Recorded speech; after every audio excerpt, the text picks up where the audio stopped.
Bonjour, je connais pas mal d'entre vous et ça fait plaisir de retrouver des visages du passé. Voilà, je suis Dominique Ozel, je suis conservateur de la Cinémathèque. Dans une autre vie, je travaillais dans l'édition, mais je suis encore en lien avec l'édition. Et je suis heureux de vous accueillir en ces lieux, dans la Cinémathèque, pour cette journée qui est assez exceptionnelle, de par la richesse des intervenants qui vont tout au long de la journée parler de leurs expériences, de leurs projets et de leurs envies. Et donc je vais laisser la place peut-être à Thierry ou à Cécile ou à Laurent. Voilà. Ben, écoutez, bienvenue ici en nos lieux. Voilà, vous reviendrez peut-être voir des films. Donc, je vous conseille de regarder notre programme. Il y a des choses assez intéressantes qui vont se dérouler là dans les semaines qui viennent. Voilà, bienvenue et bonne journée. Merci, bonjour à toutes et tous. Vu le timbre de ma voix, je vais essayer d'être court et bref. Il faut s'avancer un peu, d'accord? Sinon, on n'est pas dans la lumière. Je suis Laurent Sternat. Je dirigeais jusqu'au 31 décembre le Centre régional des lettres qui n'existe plus. Et je dirige avec Cécile, nous co-dirigeons Occitanie Livre et Lecture qui existe depuis le 1er janvier. On est très heureux que la réforme territoriale nous ait donné l'occasion de fusionner nos deux agences. Nous sommes désormais sur 2 sites, Toulouse et Montpellier, et cette journée est la première journée sous l'égide d'Occitanie Livre et Lecture, comme me le faisait remarquer Thierry à l'instant. On en est d'autant plus heureux que ça fait plus d'1 an que nous y travaillons avec Cécile. Je me rappelle d'une discussion au Salon du Livre de Paris l'an dernier sur l'enfant dans la cité, ça serait bien de faire quelque chose, etc. Donc on y est, Cécile va en dire 2 mots. Moi je voulais évidemment remercier la Cinémathèque de nous accueillir une nouvelle fois parce que c'est un partenaire vraiment merveilleux avec qui c'est simple et agréable de travailler. Donc comme ce n'est pas toujours le cas, ben je le dis. Je voulais remercier évidemment aussi la librairie Fleury qui assure la table de livres dans le hall que vous avez pu voir, l'ensemble des intervenants, et puis vous dire aussi que ce travail sur l'illustration, sur les auteurs, c'est quelque chose qui nous tient vraiment à cœur, à Cécile, à moi, à Céline Thomasé qui est basée à Montpellier, à Eunice Charras qui est côté Toulouse dans notre agence, que ce soir vous aurez aussi l'occasion, si vous le souhaitez, de venir à Canopée pour le vernissage d'une exposition de Cathy Coupry dans le cadre d'une opération que nous faisons pour la 3e année avec Canopée et Ombre Blanche autour de son œuvre. Il y aura des ateliers, des rencontres et des signatures aussi à Ombre Blanche. Donc on a essayé d'allier les deux, même si c'est 2 opérations un peu différentes. Et puis si nous sommes nombreux, c'est aussi grâce aux étudiants du DAM, donc je voulais les remercier. Vous êtes fidèles et vous venez régulièrement. Parfois on ne peut pas vous accueillir parce que les salles sont trop petites. Là, on a fait une priorité pour vous et on en est très heureux parce que c'est important que cette littérature-là, dont la connaissance se perd, il faut quand même le dire, il y ait une transmission auprès des plus jeunes et ceux qui seront demain les professionnels. Je passe la parole à Cécile, j'ai trop parlé.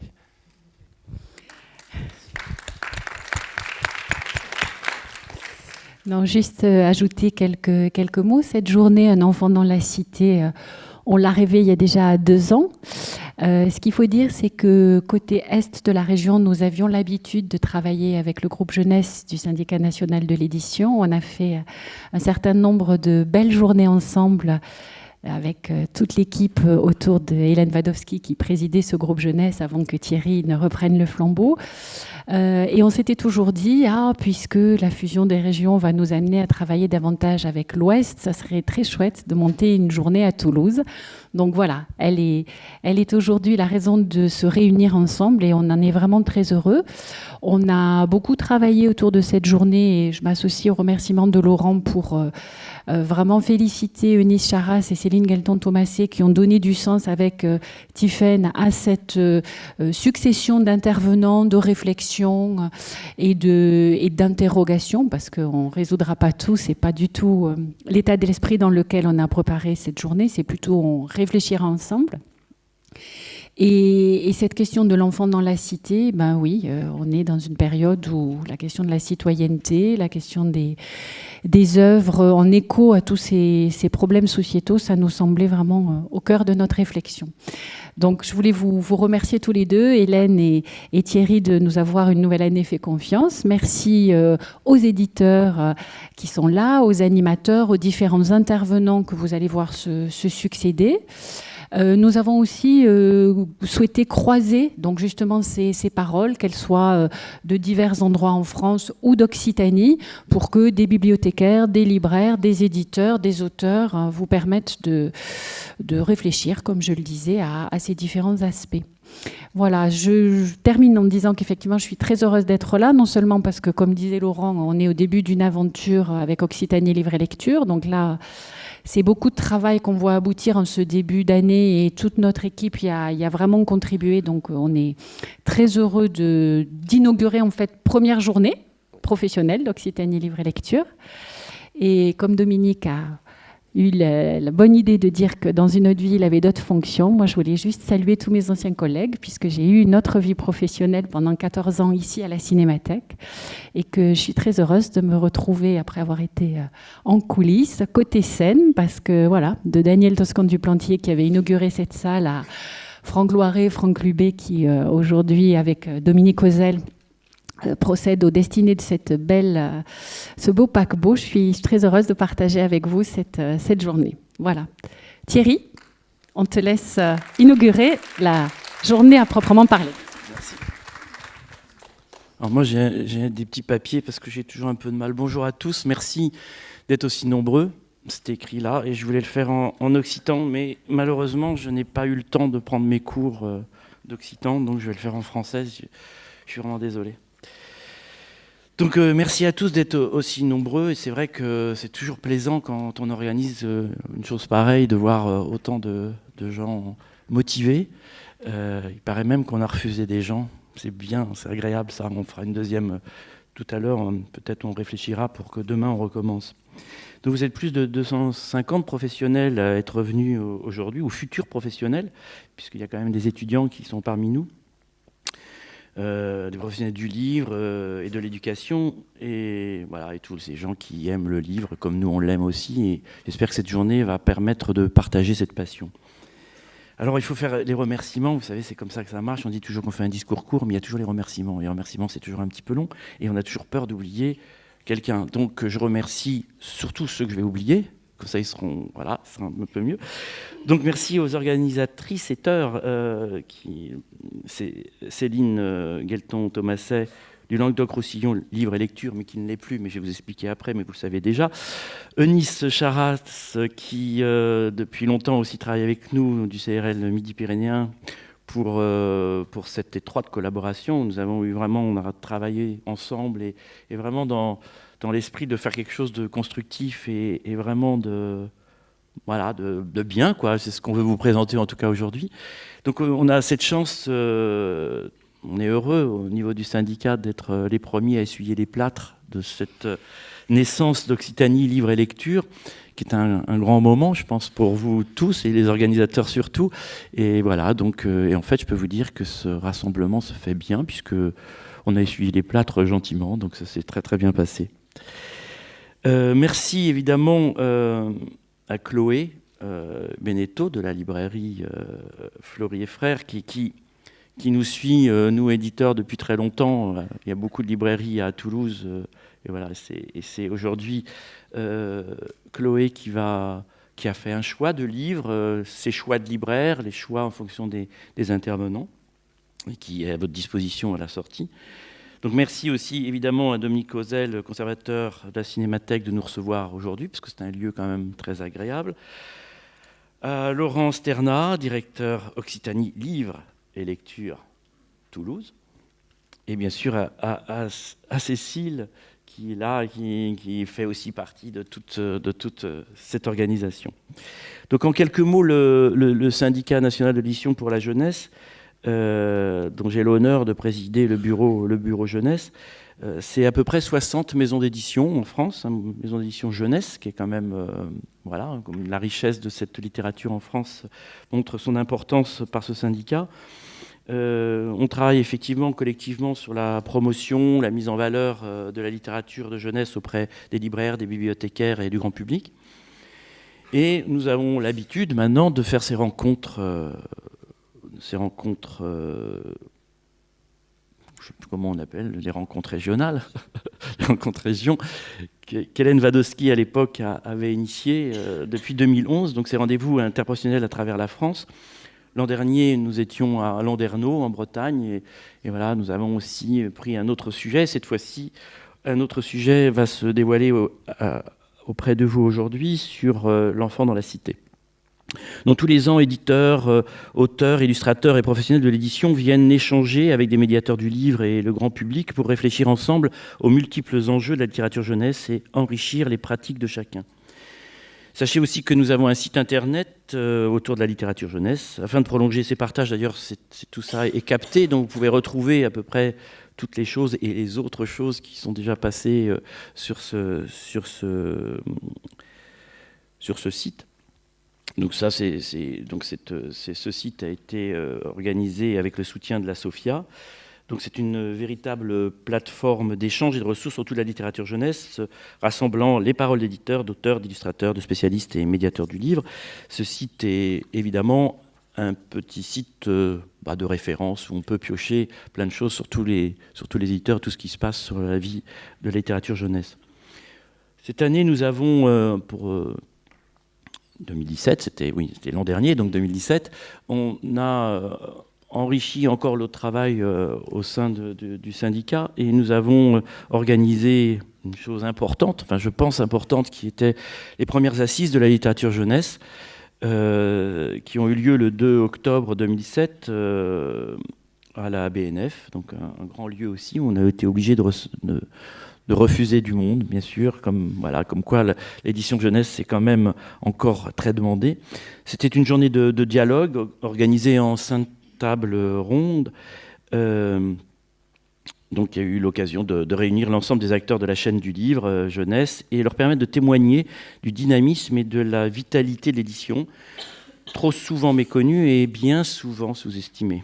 Voilà. Cette première édition fut avant tout une journée de partage, d'expérience autour des problématiques communes, comment toujours mieux travailler ensemble au service des jeunes lecteurs et futurs grands lecteurs de demain, enfin on l'espère. Et tout ce travail, donc c'était bien les premières assises, donc on pense il y en aura d'autres. Et est ressorti de cette journée de travail 3 choses qui me semblent assez intéressantes et que je pense, nous n'avons pas encore vraiment discuté, mais qui seront certainement la thématique des prochaines assises. Il y a la formation, d'ailleurs, qui revenait aussi bien chez les libraires que chez les enseignants, que chez les éditeurs, que chez les auteurs, etc. La formation était quelque chose d'important. La reconnaissance, ça j'ai remarqué que c'était flagrant, que quand on fait de la littérature jeunesse, vous savez, c'est toujours comme ça. Quand vous dites vous êtes éditeur, tout le monde vous regarde, et quand vous dites jeunesse après, tout le monde se retourne. Donc on a un petit peu l'habitude de voir que cette littérature est toujours un petit peu... un petit peu mis de côté, on s'amuse souvent. Alors, je pense qu'on fait les choses les plus sérieuses. En tout cas, c'est un lieu où on ose. Et ça, on pourrait prendre de la graine chez les vieux. Et enfin, on a parlé aussi de la surproduction, qui me semble aussi quelque chose d'important aujourd'hui, qui pose problème. Et j'espère qu'on pourra revenir sur ces sujets, et on abordera ces sujets aux prochaines assises. Autre point important de cette année, nous avons créé un nouveau prix. Alors vous allez me dire encore un prix, il y en a à peu près 1500 prix de littérature jeunesse en France.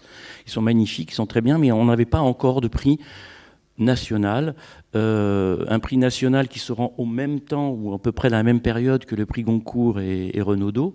Et il nous semblait intéressant d'avoir à notre tour organisé, uniquement initié d'ailleurs, puisque le syndicat se retire de tout ça après.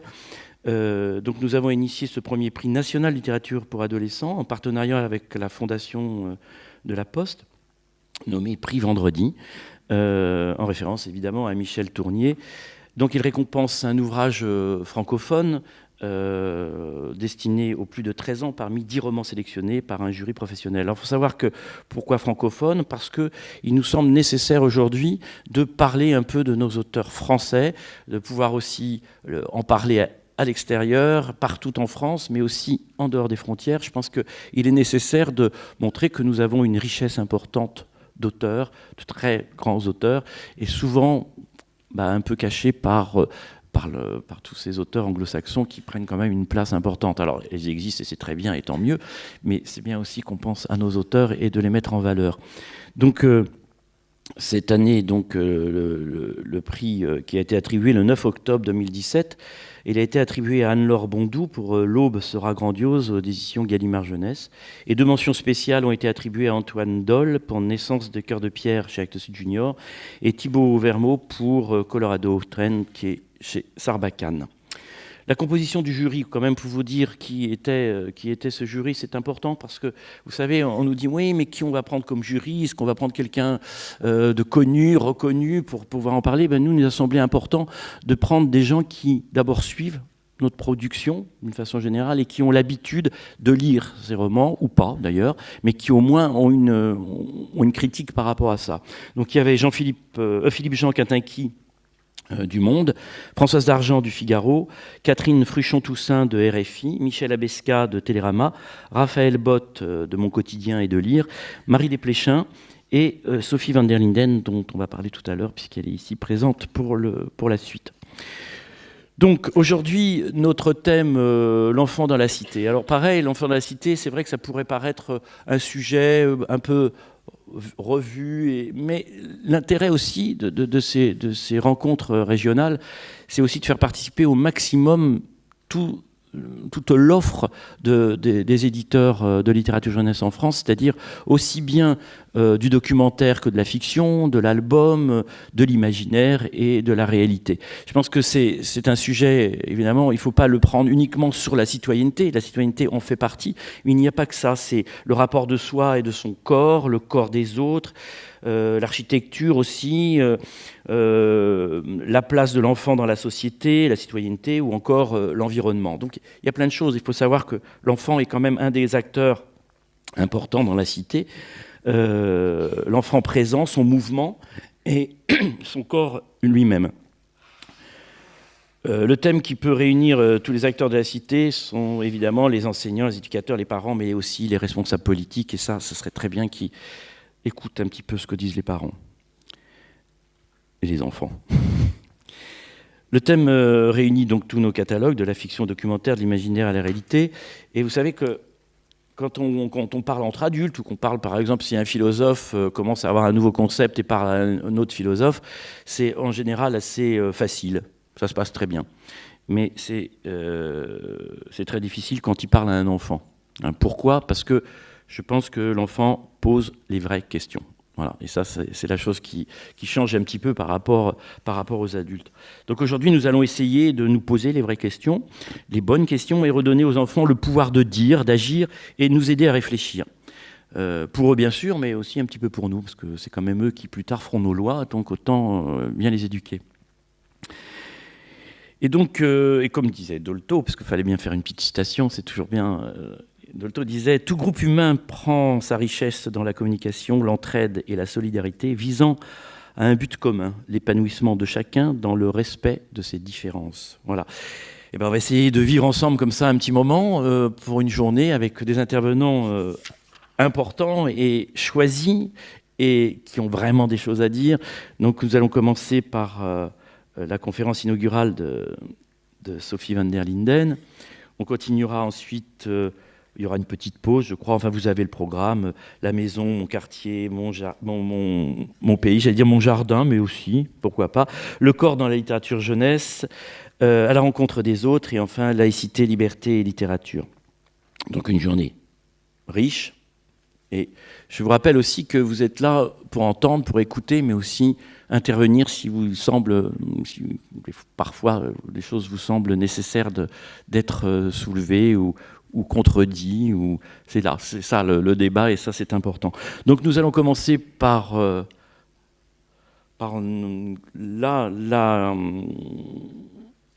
l'inauguration, le discours d'inauguration, mais même plus que ça, c'est la conférence. Donc, Sophie van der Linden, vous la connaissez tous ou presque. Elle est non seulement auteure, et je vous conseille d'ailleurs ses romans adultes, parce qu'elle écrit aussi pour les adultes, c'est terrible, mais c'est bien. Et aussi pour toute sa justesse dans ses analyses en littérature jeunesse. Et d'ailleurs, c'est aussi pour ça qu'elle fait partie de notre prix vendredi. Et elle nous fait une petite nouveauté. Je l'ai toujours vue très, très vivante, très présente, en montrant des images et sans un seul papier. Et là, elle nous fait direct lecture sans images. Merci Sophie et bon courage.